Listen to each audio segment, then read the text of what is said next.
சுஜாதாவின் சிறுகதைகள். ஓநாய்கள்.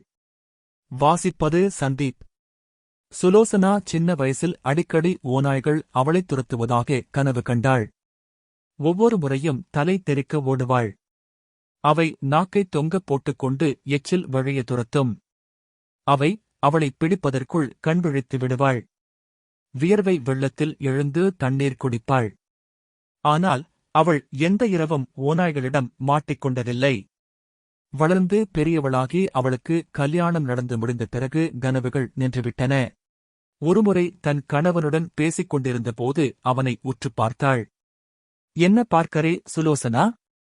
உங்களை நான் கல்யாணத்துக்கு முந்தியே எங்கேயோ பார்த்திருக்கேன். எங்க பார்த்திருக்கேன்?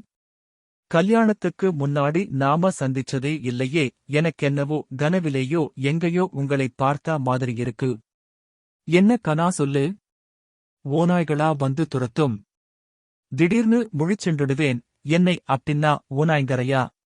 இல்லை இல்லை, நீங்க ஓநாய் கூட்டத்தில் இல்லை. நான் சொல்ல வந்தது என்னன்னா, சரித்தான் வந்து படுடி. இன்னிக்கு வேணாமே. நான் வேணுங்கங்கறப்ப வரணும். அப்பதான் பொண்டாட்டி. அன்று அவள் மீண்டும் கனவு காண ஆரம்பித்தாள். அதே ஓநாய்கள், அதே நாக்கை தொங்கப் போட்டு எச்சில் வழிய. ஒரே ஒரு வித்தியாசம். அவளை ஓநாய்கள் துரத்தவில்லை. அவள் ஓநாய்களுடன் ஓடிக்கொண்டிருந்தாள். இந்த வாசிப்பை கேட்டதற்கு நன்றி.